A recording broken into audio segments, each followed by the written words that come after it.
Cinema രംഗത്തെ പ്രശ്നങ്ങൾ അത് പരിഹരിക്കാനുള്ള സർക്കാരിന്റെ ഇടപെടലുകൾ അത് തുടരുന്ന ഒരു ഘട്ടത്തിലാണ് ഇപ്പോൾ അതിന്റെ കൾമിനേഷൻ അതിന്റെ പരിണാമം എത്തി നിൽക്കുന്നത് ബിജെപിയിലെ ഭിന്നതയോടുകൂടിയാണ്. ഇതാ മുകേഷിനെ പിന്തുണച്ചുകൊണ്ട് കേന്ദ്ര സഹമന്ത്രി ബിജെപി നേതാവ് സുരേഷ് ഗോപി രംഗത്തെത്തുന്നു. മുകേഷിനെതിരെ ഉയരുന്നത് ആരോപണങ്ങൾ മാത്രമാണെന്നാണ് സുരേഷ് ഗോപി പറഞ്ഞത്. അതേസമയം മുകേഷ് രാജിവെക്കണമെന്ന ബിജെപിയുടെ വാദമുണ്ട്, സംസ്ഥാന പ്രസിഡന്റ് കെ സുരേന്ദ്രന്റെ വാദമുണ്ട്. ഇത് തള്ളിക്കൊണ്ടാണ് പരസ്യമായി സുരേഷ് ഗോപി രംഗത്തെത്തിയത്. ഇതാണ് സിനിമാ മേഖലയിലെ പ്രശ്നവുമായി ബന്ധപ്പെട്ട ഏറ്റവും പുതിയ സംഭവങ്ങളായി നൽകാനാകുന്നത്. വിവരങ്ങളുമായി തിയോഫിൻ ചേരുകയാണ്. തിയോഫിൻ, കോടതി തീരുമാനിക്കട്ടെ, മാധ്യമ വിചാരണ നടത്താൻ നിങ്ങൾ ആരാണ് എന്നതടക്കമുള്ള വാക്കുകൾ ചൂണ്ടിയാണ് സുരേഷ് ഗോപി പൊട്ടിത്തെറിച്ചത്. ഒപ്പം സുരേഷ് ഗോപിയുടെ വാക്കുകൾ ആദ്യം ഒന്ന് കേൾക്കാം. തിയോഫിൻ, ഇത് നിങ്ങളുടെ തീറ്റയാണെന്നാണ് ഞാൻ മനസ്സിലാക്കുന്നത്. നിങ്ങളുടെ മീഡിയയ്ക്കുള്ള ഒരു തീറ്റയാണത്. നിങ്ങൾ അത് വെച്ച് കാശുണ്ടാക്കിക്കോളും, ഒരു കുഴപ്പമില്ല. പക്ഷേ ഒരു വലിയ സംവിധാനത്തിന് തകിടം മറിക്കുകയാണ് നിങ്ങൾ. ഈ വിഷയങ്ങളെല്ലാം കോടതിയിലുണ്ടെങ്കിൽ കോടതിക്ക് ബുദ്ധിയുണ്ട്, കോടതിക്ക് യുക്തിയുണ്ട്, കോടതി തീരുമാനമെടുക്കും. സർക്കാർ അത് കോടതിയിൽ കൊണ്ടു ചെന്നാൽ അവരെടുത്തോളും, എടുത്തോട്ടെ. നിങ്ങളിത് ആടിനെ തമ്മി തല്ലിച്ചിട്ട് ചോര കൂടി മാത്രമല്ല, നിങ്ങളൊരു സമൂഹത്തിൻ്റെ മാനസികാവസ്ഥയെ നിങ്ങൾ വഴിതെറ്റിച്ചു വിടുകയാണ്. പരാതി ആരോപണത്തിന്റെ രൂപത്തിലാണ് നിൽക്കുന്നത്. നിങ്ങൾ ആരോടാ സംസാരിക്കുന്നത്? നിങ്ങൾ ജനങ്ങളോട് എന്താണ് പറയുന്നത്? നിങ്ങൾ കോടതിയാണോ? അല്ലല്ലോ. കോടതി തീരുമാനിക്കുന്നത് ഓരോ പൗരന്റെയും തലയിൽ, ബുദ്ധിയിൽ, പ്രവൃത്തിയിൽ ഇംപെൻഡിങ് ആണ്. അത് അന്നേരം നടക്കും. പ്ലീസ് ഞാൻ പറയാനുള്ളതെല്ലാം പറഞ്ഞു കഴിഞ്ഞു.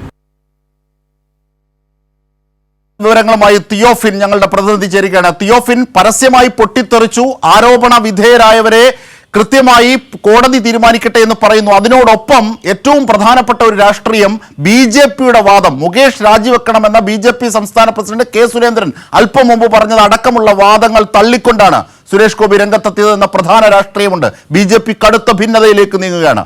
സുരേഷ് ഗോപി വേഴ്സസ് സുരേന്ദ്രൻ.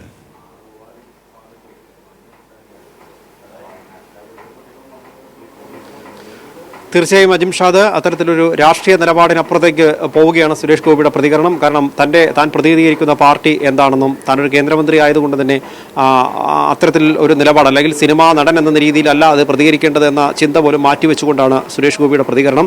ഇന്ന് കഴിഞ്ഞ ദിവസം വന്ന നിരവധി പരാതികളും കൂടുതൽ ആരോപണങ്ങളും കൂടി ഉയർന്നു വരുന്നതിൻ്റെ പശ്ചാത്തലത്തിൽ സിനിമാ ലോകത്തെ പല താരങ്ങളും ആരോപണ വിധേയരായി മാറുന്നു, ഇവർ സംശയത്തിൻ്റെ മുൾമുനയിലാകുന്നു. ഈ സാഹചര്യത്തിൽ കൂടിയാണ് സുരേഷ് ഗോപിയുടെ പ്രതികരണം ഇന്ന് മാധ്യമങ്ങൾ തേടിയത്. അദ്ദേഹം ഒരു പള്ളിയിൽ നിന്ന് ഇറങ്ങി വരുമ്പോഴായിരുന്നു ആദ്യം ചോദിച്ചത്. ഇത് ചോദിക്കുമ്പോൾ അദ്ദേഹത്തിൻ്റെ പ്രതികരണം, ഞാനിപ്പോൾ ഇറങ്ങി വരുന്ന സ്ഥലത്ത് നിന്ന് ഇതല്ല ചോദിക്കേണ്ടത്, AMMAയുടെ ഓഫീസിൽ നിന്ന് താൻ ഇറങ്ങി വരുമ്പോഴാണ് AMMAയുമായി ബന്ധപ്പെട്ട കാര്യങ്ങൾ, അല്ലെങ്കിൽ സിനിമയിൽ സംബന്ധിയായ കാര്യങ്ങൾ ചോദിക്കേണ്ടത്. തൻ്റെ ഓഫീസിൽ നിന്ന് ഇറങ്ങി വരുമ്പോൾ തൻ്റെ ഓഫീസുമായി ബന്ധപ്പെട്ട കാര്യങ്ങൾ ചോദിക്കണം. അത്തരത്തിലൊരു ക്ലാസ് എടുക്കലാണ് സുരേഷ് ഗോപി ആദ്യം നടത്തിയത്.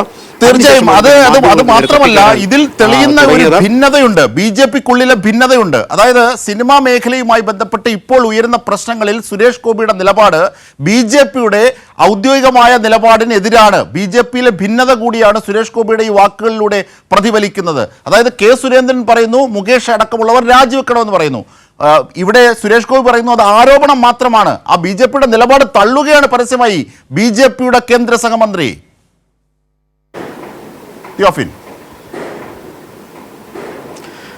തീർച്ചയായും അജിംഷാദ്, അത്തരത്തിൽ അതായത് പാർട്ടിയുടെ നിലപാടാണ്, ആ നിലപാടിനോട് താൻ യോജിക്കുന്നുണ്ട് എങ്കിൽ സുരേഷ് ഗോപി ഈ സാഹചര്യത്തിൽ പറയേണ്ട മറുപടി അങ്ങനെ തന്നെയായിരുന്നു. പാർട്ടിക്ക് പറയേണ്ട, അല്ലെങ്കിൽ രാഷ്ട്രീയമായി അത് പറയേണ്ട കാര്യങ്ങൾ തൻ്റെ പ്രസിഡന്റ് പറഞ്ഞിട്ടുണ്ട് എന്നാണ്. പക്ഷേ അതങ്ങനെ ഒന്നും പ്രതികരിക്കാൻ സുരേഷ് ഗോപി തയ്യാറായില്ല. അപ്പോൾ അദ്ദേഹം ഇന്ന് പ്രതികരിച്ചത് തികച്ചും ഒരു ചലച്ചിത്ര താരം എന്ന നിലയ്ക്കാണ്, അല്ലെങ്കിൽ സിനിമ ഇൻഡസ്ട്രിയുടെ ഭാഗമായിട്ടുള്ള വ്യക്തി എന്ന നിലയിലാണ്. രാഷ്ട്രീയവും കേന്ദ്രമന്ത്രി എന്നുള്ള നിലപാടെല്ലാം മാറ്റി, അല്ലെങ്കിൽ അതെല്ലാം മാറ്റിവെച്ച് ആ നിലയ്ക്കൊന്നും അദ്ദേഹം ഒരു വാക്ക് പോലും പറഞ്ഞില്ല. പിന്നീട് ഇത്രയും പേർക്കെതിരെ ഇരകളാക്കപ്പെട്ടവർ ആരോപണവുമായി പരാതിയുമായി ഒക്കെ രംഗത്ത് വരുമ്പോൾ ഇദ്ദേഹത്തിൻ്റെ ക്ഷോഭം മുഴുവൻ മാധ്യമങ്ങളോടാണ്.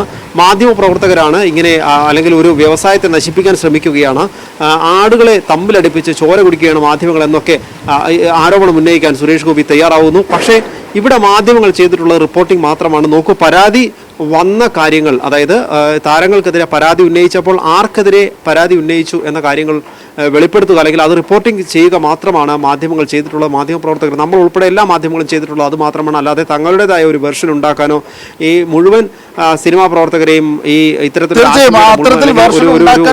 മാധ്യമങ്ങളുണ്ട്. പക്ഷേ ഇവിടെ സുരേഷ് ഗോപിയുടെ പ്രധാനപ്പെട്ട വാദം എന്നത് കോടതിയാണ് തീരുമാനിക്കേണ്ടത്. കോടതി തീരുമാനിക്കും വരെ കുറ്റാരോപിതരാണ്.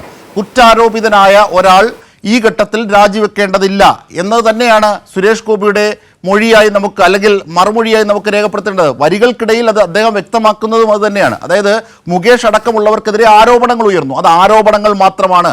അതിനകത്ത് കുറ്റം ചാർത്താൻ കോടതിയല്ല നിങ്ങളെന്ന് മാധ്യമങ്ങളെ വിമർശിക്കുമ്പോൾ തന്നെ BJP പരസ്യമായി എടുത്ത നിലപാടിനെ എതിരുകൂടിയാണത്. അത് പരസ്യമായി പ്രകടിപ്പിക്കുകയും ചെയ്യുന്നു. ഈ സമയങ്ങളിൽ തന്നെയാണ് കെ സുരേന്ദ്രൻ വാർത്താ സമ്മേളനം നടത്തുന്നതും.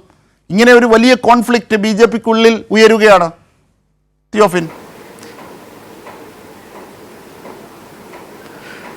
തീർച്ചയായും അജിംഷാദ്, അത്തരത്തിലൊരു രാഷ്ട്രീയ വിഷയം അവിടെ നിൽക്കുമ്പോൾ തന്നെ സുരേഷ് ഗോപി നേരിടുന്ന ഒരു പ്രതിസന്ധി എന്ന് പറയുന്നത് പലതവണ ഇപ്പോൾ നമുക്കറിയാം. കഴിഞ്ഞ ദിവസങ്ങളിൽ കേന്ദ്രമന്ത്രി ആയതിനു ശേഷം പോലും സുരേഷ് ഗോപി ആവർത്തിച്ച ഒരു കാര്യമുണ്ട്. തന്റെ പാഷൻ എന്ന് പറയുന്നത് സിനിമയാണ്. ഈ മന്ത്രിസ്ഥാനം കിട്ടിയതുകൊണ്ട് തനിക്ക് സിനിമയിൽ അഭിനയിക്കാൻ പോകാൻ പറ്റുന്നില്ല എന്ന രീതിയിലുള്ള പ്രതികരണം വന്നു. അപ്പോൾ ഒരു കാര്യം വ്യക്തമാണ്, അദ്ദേഹം സിനിമ ഇൻഡസ്ട്രിയുടെ ഭാഗമായി കൂടുതൽ നിൽക്കാനാണ് ആഗ്രഹിക്കുന്നത്. രാഷ്ട്രീയം എന്ന താല്പര്യം വന്നു. രാഷ്ട്രീയപരമായി അദ്ദേഹം തെരഞ്ഞെടുപ്പിനെ നേരിടുകയും പ്രവർത്തിക്കുകയും ഒക്കെ ചെയ്ത് ഇതുവരെ രാഷ്ട്രീയ കാര്യങ്ങൾ പറഞ്ഞപ്പോഴും ഇപ്പോൾ അദ്ദേഹം പറയുന്നത് കേന്ദ്രമന്ത്രി സ്ഥാനം കിട്ടിപ്പോയത് കൊണ്ട് തന്റെ സിനിമ മോഹങ്ങൾ നടക്കുന്നില്ല എന്നതാണ്. അപ്പോൾ ആ സിനിമയാണ് വലുത് എന്ന് പറഞ്ഞു വെക്കുന്നതിനോടൊപ്പം തന്നെ അതിന് പിന്നാലെയാണ് തന്റെ സഹപ്രവർത്തകരെ സംരക്ഷിക്കുന്ന നിലപാടിലേക്ക് സുരേഷ് ഗോപി എത്തുന്നത്.